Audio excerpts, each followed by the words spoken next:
எனக்கு 3 மகள். மூத்த மகள் கோயம்புத்தூர்ல இருக்கிறா. அவர் பிரசங்கியாரு, ஒரு நல்ல ஸ்பீக்கர். அவர் 2 பிள்ளைகள். அடுத்த மகள் எங்க சர்ச்சில் தான் கொயர் மாஸ்டர். எல்லாத்துக்கும் அவதான்.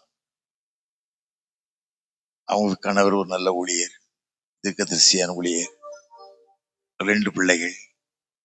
மூத்தவ 10th எழுதுறா, பியோனா, கீபோர்டு எல்லாம் அட்டகாசம் வாசி பாடுவா. இவ்வளவு பியோனா கீபோர்டு எல்லாம் பாடுவா. அடுத்த மகளுக்கு ஒரு பையன், ஒரு பொண்ணு.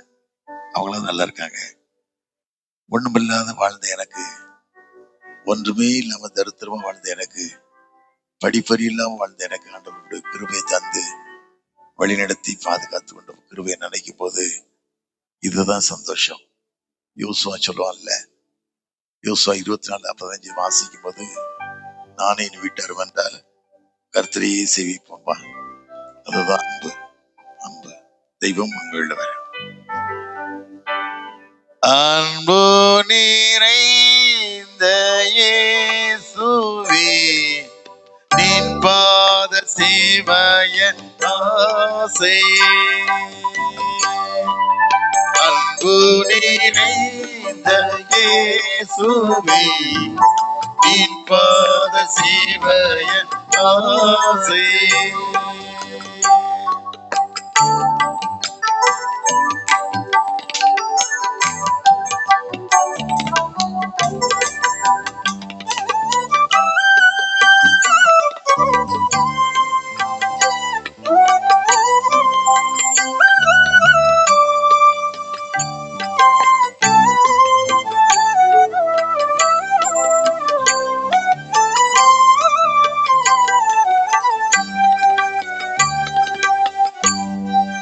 உன்னதத்தை விட்டிறங்கி பள்ளி வந்த எல்லாதனே,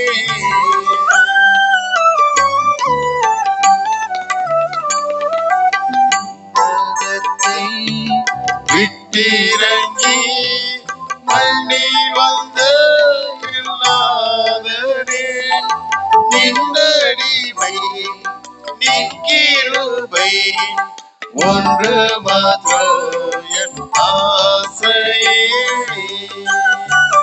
நின்னடிமை நிக்கிருபை ஒன்று மாத்திரம் என் ஆசையே. அன்பு நிறைந்த இயேசுவே, நின் பாத சேவைய ஆசை.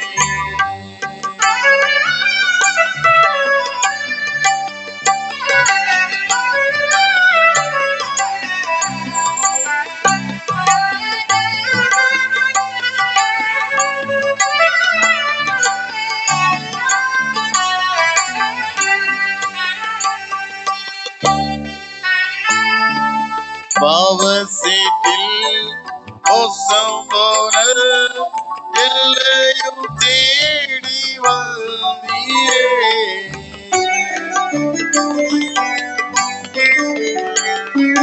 பாவசேற்றில் மோசம் போன எல்லையும் தேடி வந்தீரே. என்னிலுள்ள நன்றி உள்ளோம் பொங்கி வழியுதன் நாதனே. எல்லிலுள்ள நன்றி உள்ளோம் பொங்கி வழியுதன் நாதனே. அன்பு நிறைந்த இயேசுவே, நின் பாத சேவைய ஆசை.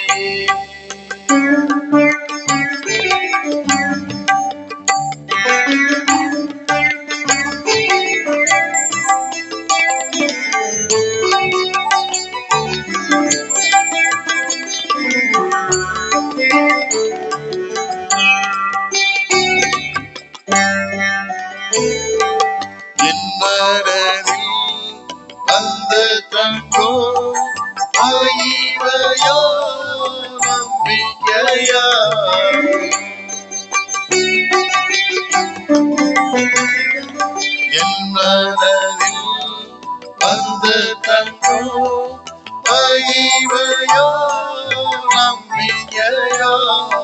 நீ பெருக நான் சீருக உம்மேல் வரைந்து ஜீவிப்பேன். நீ பெருக நான் சீருக உம்மேல் வரைந்து ஜீவிப்பேன். அன்பு நிறைந்த இயேசுவே நின் பாத சேவையின் ஆசை, நின் பாத சேவையின் ஆசை. நல்ல தகப்பனே, பரிசுத்தமான ஓய்வு நாள் கால வேளைக்கு சமூகத்தில் நன்றி ராஜா. எத்தனையோ பேருக்கு அது பாக்கியத்தையும் கிருபையும் வாழ்க்கை தந்தீங்கப்பா. அந்த கிருபைகளுக்காக கூட நன்றி ராஜா. அடியான் தகுதியற்றவன் உங்களுக்கு தெரியும் சாமி. மறைத்து வெளிப்படுங்க.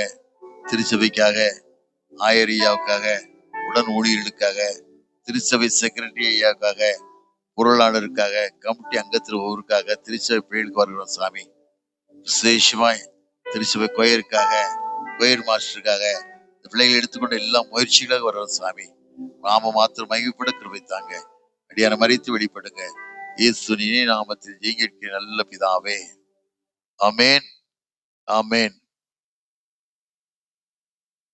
சென்னையில ஒரு 45 வருஷத்துக்கு முன்னால ஒரு சினிமா தியேட்டர் அதிபர் அவருடைய வானம் தோன்றாரு. இதுக்கு வானம் தோன்றாரு.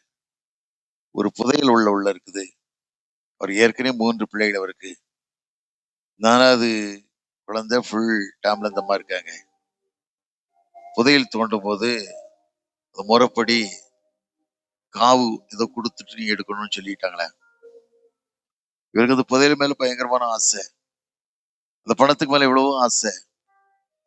பணம் தான் வாழ்வுன்னு சரி நிறைய பேர் வாழ்வாங்கல்ல.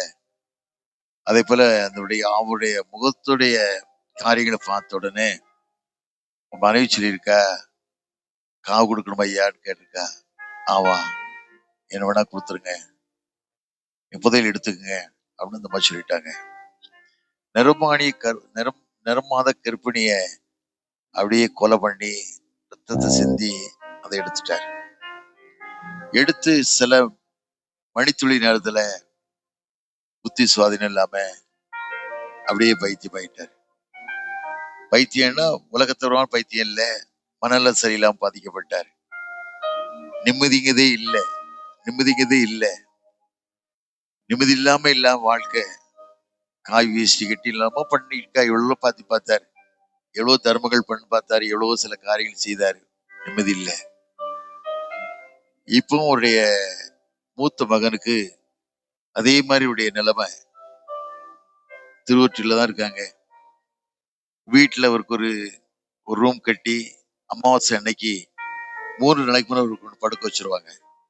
காரணம் கேட்டா அந்த ஆவி அவரை பிடிச்சதுனால, ஏன்னா 3ஆம் 4ஆம் தலைமுறை மாத்திரமல்ல, ஆண்டவர் விசாரிக்கிற தெய்வம்.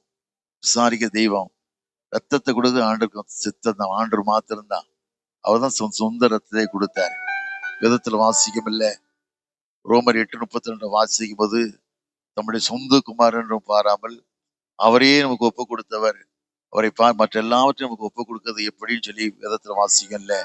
அதே போல ஒப்பு கொடுத்தார்.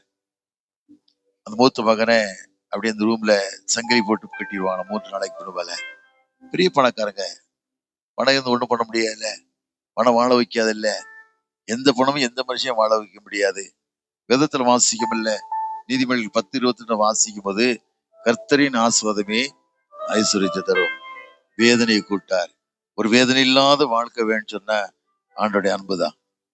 அந்த அன்புக்கு தான் நம்ம பாத்திரமா விளங்கணும். கடந்த ஆண்டு நான் தென்காசி மாவட்டத்துல சுந்தரபாண்டியபுரம் ஒரு கிராமத்துக்கு போயிருந்தேன். ஒரு ஆலயம் கட்டப்பட்டு வேலை நடந்துகிட்டு இருக்குது.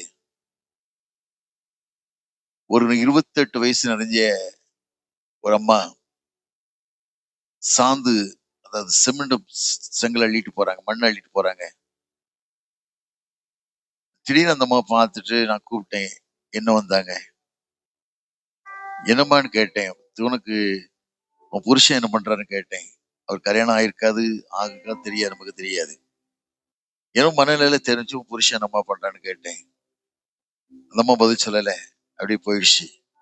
திரும்பியும் சாந்தடிட்டு வரும்போது கூப்பிட்டு கேட்டு, அம்மா புருஷன் என்ன பண்றான்னு பதில் சொல்லல. மூன்றாவது அதே கேள்வி கேட்கும்போது அப்படி 2 கண்களையும் கண்ணீர், பயங்கரமான கண்ணீர் வெடிச்சு, என் புருஷன் ஜெயில இருக்கான் அப்படின்னு சொன்னா. என்னமான்னு கேட்டேன். நான் முதலியார் இனத்தை சேர்ந்த மகள், என் புருஷன் செட்டியார் இனத்தை சேர்ந்தவங்க. ஒரு 6 கணேசா திருமணங்களுக்கு நடந்தது, ஒழுங்குமுடி நடந்தது. எனக்கு 5 வயசு மகன் ஒருத்தன் இருக்கான். திடீர்னு பிசாசு என் புருஷன் மனசுல ஏவி, அந்த பையனுக்கு காவு கொடுத்துரு, அந்த பையனுக்கு காவு கொடுத்துரு சொல்லிச்சு. சொல்லிக்கிட்டே இருக்கும்போது இவன் என்ன பண்ணா, திடீர்னு ஸ்கூலுக்கு போனா.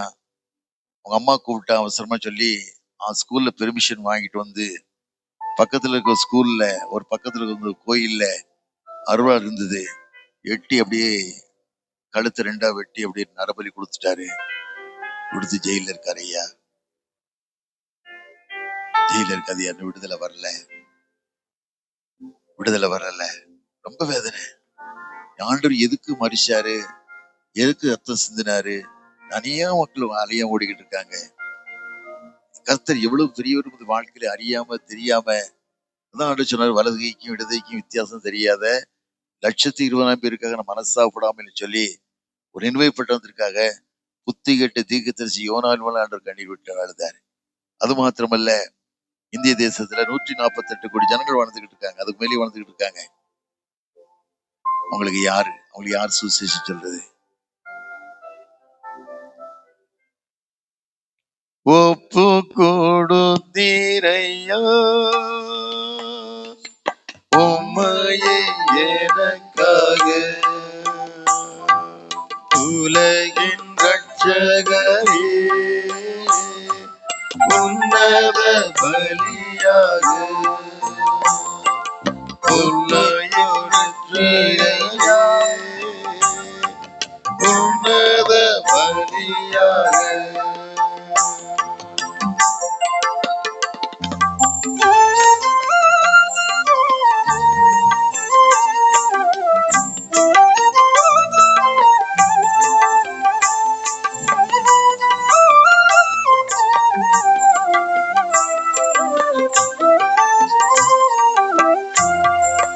எங்களை வாழ வைக்க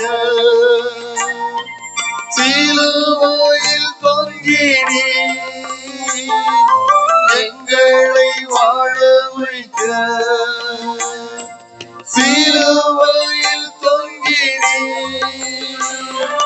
நோக்கி பார்த்ததினா இழைத்து கொண்டோமையா,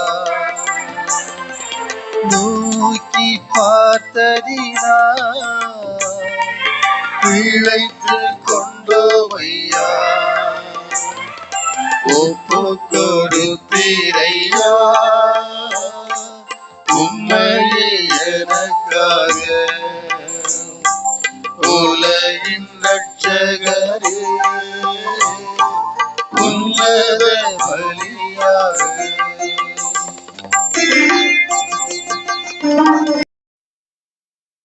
எவ்வளவு மாற்றப்படுவாங்க.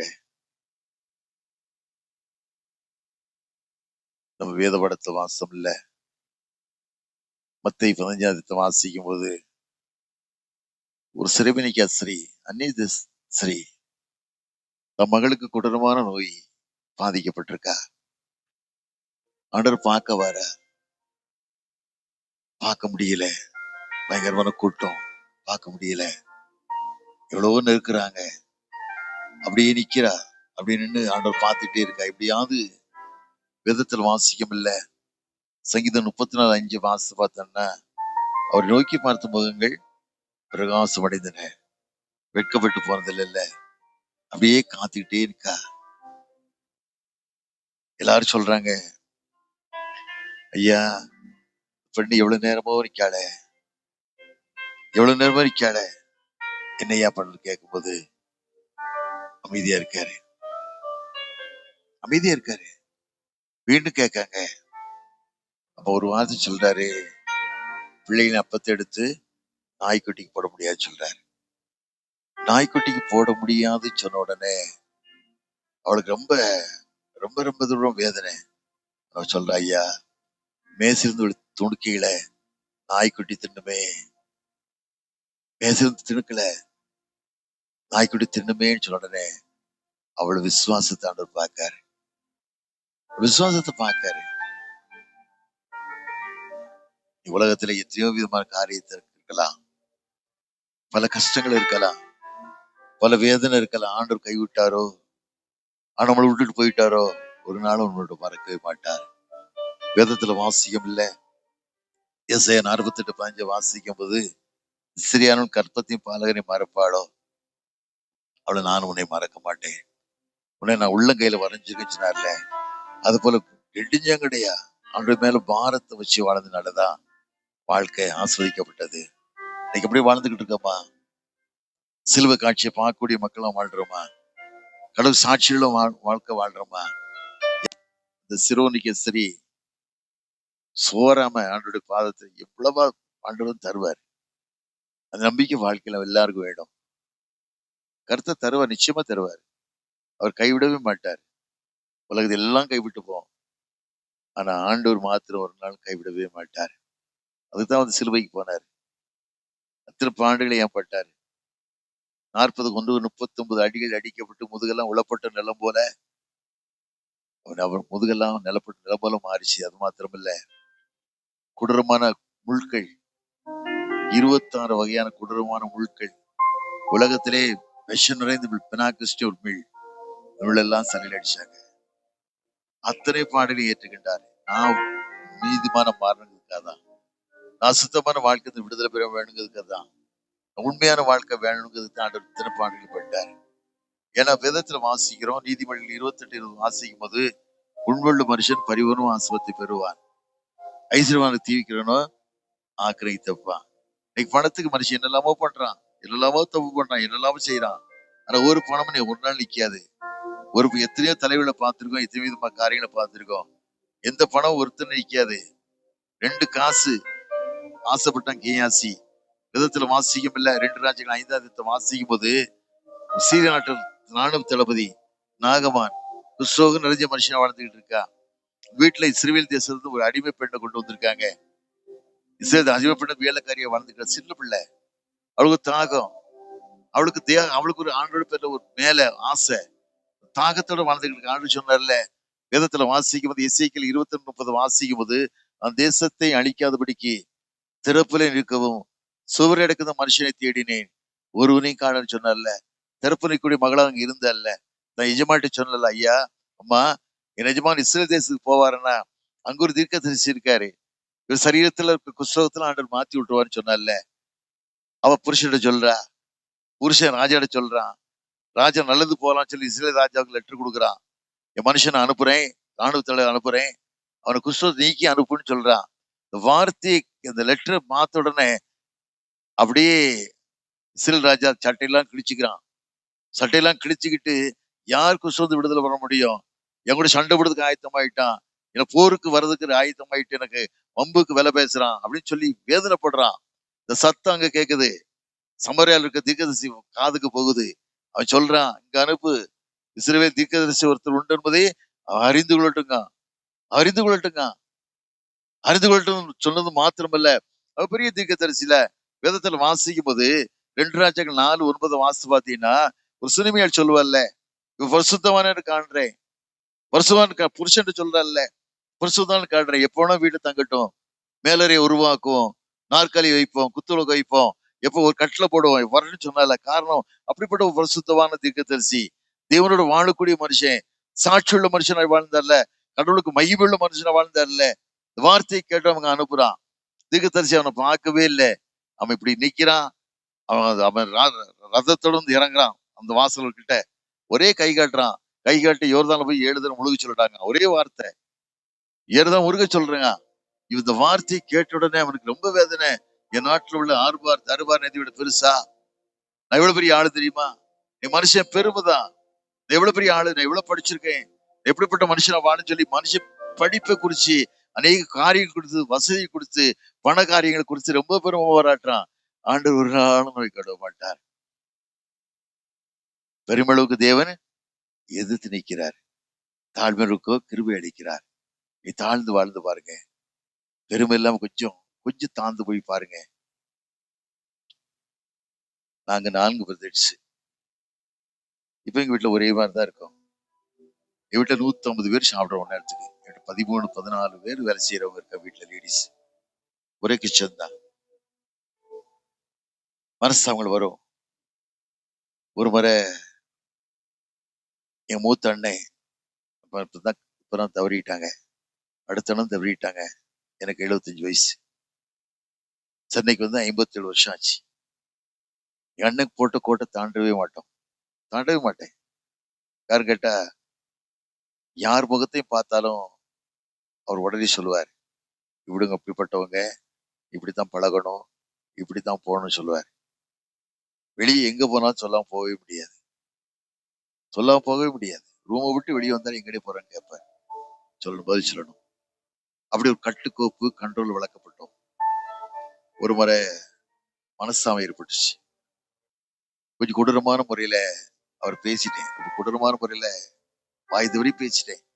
விதத்துல வாசியம் இல்ல.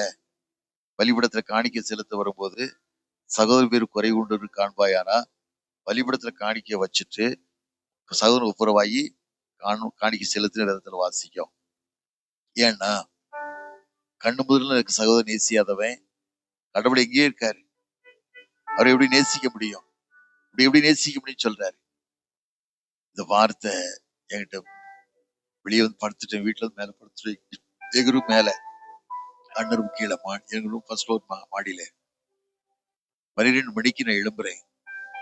என் மனைவிக்கு வந்திருக்கா. கேட்கிறா, என்னன்னு கேட்கிறா. ஒண்ணு இல்லைண்ணே. எங்க போறீங்கன்னு கேட்டா, ஒண்ணு இல்லைண்ணே. கதவை திறந்து கீழே போயிட்டேன். கீழே போய் அண்ணனோட கதவை தட்டினேன். என்னடே யாருடேன்னாரு. அண்ணா ஜெயசிங்கண்ணே. என்னடேன்னாரு. ஒண்ணு இல்லை, எனக்கு போய் கதவை திறங்கண்ணே. கதவை திறந்த உடனே அவர் காலை தொட்டுட்டேன். தொட்டு கும்பிட்டு, அண்ணே என்னை மன்னிச்சுக்கிடுங்கண்ணே, மனங்கசத்து பேசிட்டேனேன்னு சொன்னேன். ஒரு உண்மை இல்லாம என்னை 2 கைகளை தழுவி என்னை மனச்சு எனக்கு சிலுவை போட்டு ஜெபம் பண்ணி போய் பண்றேன். ஆண்டோட அன்பு.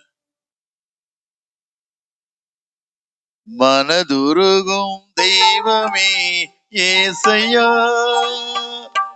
மனதார துதிப்பே தோத்தரிப்பே. மனமிறங்கும் தெய்வமே ஏசையா, மனதார துதிப்பே தோத்தரிப்பே.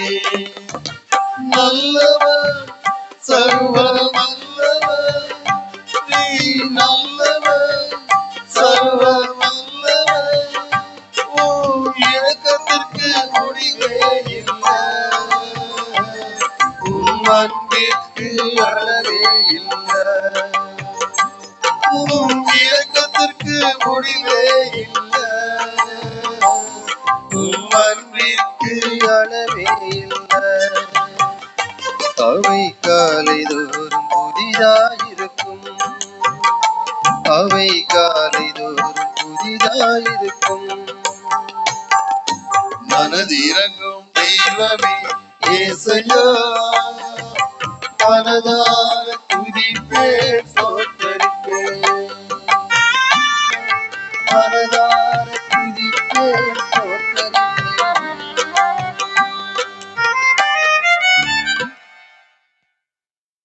சில குடும்பங்கள்ல பாத்தீங்கன்னா திருமணமாயி கொஞ்ச நாளையில இந்த அண்ணன் தம்பி ஐக்கியத்தையும் பிரிச்சு விட்டுருவாங்க. சில லேடிஸ் வந்து பேச்சுவார்த்தைக்கு சாகுற வரைக்கும் அறுவாளை கத்தியும் கையில வச்சுட்டு ஒரு டெட் பாடி முகத்தை கூட பார்க்க மாட்டேன்னு சொல்லக்கூடிய மக்கள் நிறைய பேர் வாழ்ந்துகிட்டு இருக்காங்க. நிறைய பேர் வாழ்க்கை இல்லை. அது ஒண்ணு ஆஸ்வதிக்க முடியாது. ஆபிரகாம் வந்து அவனுடைய அண்ணன் மகன் லோத்து, அவனுடைய மந்த மீட்பிற்கு இவன் மந்த மீட்புக்கு தகராறு. அதையும் 13ஆம் வாசு பாத்தியான்னு சொல்லுவான். ஆபிரகாம் லோத்துட்டு கூடி சொல்லுவான், அந்தப்பா நம்மலாம் சகோதரர்ப்பா, நமக்கு இந்த வேறுபட வேண்டாம். உனக்கு இஷ்டமான இடத்த நீ எடுத்துக்கோ. நீ தெக்க போனா வடக்க போறேன், நீ வடக்க போனா தெக்க போறேன்ட்டான். லூத்து பாருங்க, செழிப்பான இடத்துல எடுத்துட்டான். யோர்தான் நதி ஓரத்துல செழிப்பான இடம்லாம் பொன் விளையக்கூடிய பூமின்னு சொல்லுவாங்க. அதெல்லாம் எடுத்துக்கிட்டான். ஆனா ஆபிரகாம் பயப்படல. வேதத்துல வாசிக்கிறோம், அதிகம் 11 வாசிக்கும் போது ஆபிரகாமே பயப்படாத, நான் கேடகமும் மகாபரிய பலனுமா இருக்கேன் கொடுத்த வார்த்தை. இந்த வார்த்தை கீழ்ப்படிஞ்சான். நிலம் என்ன? சோதகுமர பட்டணம் அழிக்கப்பட்டு போச்சு. சோதகுமர பட்டணம் அழிக்கப்பட்டு போச்சு. ஆபிரகாம் கொடுத்த வார்த்தையினால, நீதிமானா வாழ்ந்ததுனால திறப்புல நிக்கிறான்ல. அதே 19 அதிகாரத்தை வாசிக்கும் போது 50 நீதிமான் அழிப்பீரோன்னு கேட்கா, 45 நீதிமான் அழிப்பீரோன்னு கேட்கா, 40 நீதிமான் அழிப்பீரோன்னு கேட்கா, 10 நீதிமான் அழிப்பீரோன்னு நினைக்கா. அழிக்கல. காரணம் தன்னோட அண்ணன் இருக்காது திறப்புல நிற்கான். அந்த பாசம், சகோதர பாசம் அழிக்க மாட்டேங்காரு. ஆனா ஆபிரகாம் மேல ஆண்டவர் கருணை வச்சதுனால லோத்தை காப்பாத்துறாரு. மனைவி பாருங்க, உலகத்திற்கு காதலிக்க ஆசைப்பட்டதுனால அதை 19, 22 வாசித்து பாருங்க. பின்னிட்டு பார்க்க அப்படி சொல்ல, பின்னிட்டு பாராத ஓடி போங்காரு. அப்ப இஸ்ரேல் ஜனங்கள் 430 வருஷம் அடிமையா ஆக்கி கொண்டு விடுதலை கொண்டு வரும்போது மோசைக்கு விரோதமா வணங்கா கொடுத்த ஜனங்களை வாழ்ந்தாங்கல்ல. எகிப்தில் வெள்ளரிக்காய், எகிப்தில் வெங்காயம் நாங்க எப்படி விடுவோம்னு சொன்னாங்க. மோசிட்ட கேட்டாங்கல்ல, எகிப்தில கல்லறைனா கொண்டு வந்து சாகடி கொண்டு வந்துன்னு கேட்டாங்க. அப்படித்தான் வணங்காத ஜனங்களா இருந்தாங்க. அப்படித்தான் மனைவி பின்னிட்டு பார்த்து உப்பு தூணா மாறிட்டா. இன்னைக்கு இந்த உப்பு தூண் இருக்குது. ஆண்டோட வார்த்தை என்னைக்கும் போய் கிடையாது, உண்மையான வார்த்தை. ஆனா ஆபிரகாம பாருங்க, ஆஸ்வதிக்கப்பட்டான், தள்ளப்பட்ட மனுஷனா வாழ்ந்தான். வேதத்துல வாசிக்கம் இல்ல, அதே 12 வாசிக்கும் 1-2 வருஷங்களை வாசிக்கும் போது தேசத்தை நினைத்து விட்டு அவன் காட்டு தேசத்தை வாழ்நாட்டு சொல்றாருல்ல. வார்த்தை கீழ்ப்படிச்சு போனான்ல, சகோதர பாசம் வாழ்ந்தது இல்ல. அப்படிப்பட்ட அன்பு தாவீது ராஜா பாருங்களேன், தள்ளப்பட்ட மனுஷன் காட்டுல வாழ்ந்தான். காட்டுல வாழ்ந்த தாய் இவனுக்கு நியாயப்பிரமாணத்தை கற்றுக் கொடுத்தா, விழுவத்தை கற்றுக் கொடுத்தா, எல்லா காரியத்தையும் கற்றுக் கொடுத்தா. கடைசியில மீகால கல்யாணம் பண்ணான். சவுலுடைய மகளை சொந்த மாமை சவுல் துரத்தி அடிச்சான். வேதத்துல வாசிக்கும் போது 1 சாமுவேல் 23 வாசித்து பாத்தீங்கன்னா, யோனத்தான்ட சொல்லுவான், மரணத்துக்கு எனக்கும் 1 அடி தூரம் தாண்டா இருக்குமா, 1 அடி தூரம் தான் இருக்குமா. அவ்வளவு கஷ்டப்பட்டான். ஆனா ஆண்டவர் கைவிடல. காரணம் வார்த்தைக்கு கீழ்ப்படிஞ்சு பயங்கர வாழ்ந்தான். 2 சாமுவேல் 1:26 வாசித்து பாத்தீங்கன்னா, யோனத்தான் செத்து போயிட்டான். யோனத்தான் உயிருக்கு உயிரா நேசித்தான். அவன் என்ன சொல்லி ஆளுதான், என் சகோதரனே உன் சிநேகம் வெகு இன்பமாயிருந்தது. இஸ்ரேலின் சிநேகத்தை பார்க்கலாம் அருமையா கதிரி எழுதான்ல. அதான் பாசம், அதுதான் அன்பு. இந்த உலகத்துக்கு ஒண்ணும் கொண்டு வந்தது இல்ல. உலகத்தை கொண்டு போகும்போது எந்த மனுஷன் எதையும் தூக்கிட்டு போக முடியாது. ஒரு நகை தூக்கிட்டு போக முடியாது, ஒரு இடத்தை கூட்டு போக முடியாது. 5 பெட்ரூம் இருக்குது, 4 அட்டாச் பாத்ரூம் இருக்குது. பெட்ரூம் இருக்கு, ஒரு அடி கூட எடுத்து போக முடியாது. ஒரு வார்த்தை, ஆண்டோட வார்த்தைக்கு கீழ்ப்படியா வாழ்ந்தேன்னு சொன்னா ஒண்ணும் பிரயோஜனம் கிடையாது, ஆஸ்வாதம் கிடையாது. வாழ்க்கை ஆஸ்வதிக்கப்படுறா தேவனுக்கு பிரியமான வாழ்க்கை, தேவனோட வாழக்கூடிய வாழ்க்கை, சாட்சியுள்ள வாழ்க்கைன்னு வாழணும். அப்படித்தான் மக்கள் தான் அடுத்து தேடிக்கொண்டிருக்கிறார். ஏதோ வளர்ந்தவன் வாழ்க்கை இல்லை. நாங்க இன்னைக்கு இப்படி வாழ்ந்ததுனாலதான் 57 வருஷம் சென்னைக்கு வந்தாச்சு. 57 வருஷம் வரும்போது ஒண்ணுமே கிடையாது. ஒரு செருப்பு, ரப்பர் செருப்பு கூட கிடையாது. வெறும் காலோட தான் வந்தேன். இவ்வளவு பெரிய டவுசர், அவ்வளவுதான். படிக்கக்கூடிய காலத்துல போட்ட டவுசர் தான். அதைதான் போட்டு சென்னைக்கு வந்தேன். டிக்கெட் 4 நாவோ 8 நாவோ திருநெல்வேலியில இருந்து ஏறி வந்தேன். இங்க சுத்த ஒருத்தர் ஏத்தி விட்டாரு. ஒண்ணுமே கிடையாது. ரொம்ப கஷ்டம். சென்னைக்கு குடியேறணும். ஒரு கடையில போய் வேலைக்கு சேர்ந்தேன். அந்த கடை ஓனர் வள்ளியூர் பக்கத்துல காவல் கிணறு ஒரு ஊர். அவர் கூட என்ன காலையில ஒரு ஆட்டுக்குட்டி மாதிரி என்ன கூட்டு போவாரு. சின்ன பையனா, 1 வருஷம் கூட வேலை செய்யல. அதுக்குள்ள தொழில ஆரம்பிச்சிட்டோம். ஒண்ணுமே கிடையாது. ஒரு ஒரு 100 அடி நல்லா இருக்கும். ஒரு வாடகைக்கு அந்த 10 ரூபா வாடகை. ஒரு இஸ்லாமிய சகோதரர், தேவ மனுஷன், தேவனுக்கு பயந்த மனுஷன். அந்த இடத்த அவர் சொன்னாரு, ஐயா நான் இடத்த விற்க போறேன், நீங்க வாங்கிடுங்க இல்ல காலி விடுங்கன்னு சொன்னாரு. ஒண்ணுமே செய்ய முடியல. 1968 அண்ணனுக்கு திருமணமாகி அண்ணனும் வந்திருக்கோம். நாங்க என்ன கூட்டிட்டு வராங்க துணைக்காக. யோசிக்கவே முடியல. அவங்க தாலி சீன அடகுச்சவோ வித்தமோ தெரியல, 1000 ரூபாய்க்கு இந்த இடத்த வாங்கணும். நினைச்சு பார்ப்பேன், எத்தனையோ ஏக்கர் நிலங்கள் சென்னையில, எத்தனையோ ஏக்கர் நிலங்கள், தென்காசியில எத்தனையோ ஏக்கர் நிலங்கள், குற்றாலத்தில் எத்தனையோ ஏக்கர் நிலங்கள், எத்தனையோ தோட்டங்கள். இன்னைக்கும் இப்படி வாழ்ந்துகிட்டு இருக்கோம். அந்த ஐக்கியத்தினாலதான், சகோதரர்கள் ஒருமித்து வாசப்பட்டதுனாலதான், ஒரு ஒருத்தர் வார்த்தைக்கு கேட்டு கீழ்ப்படிஞ்சனாலதான், ஆண்டவர் அன்பு கூட இருந்ததுனாலதான்.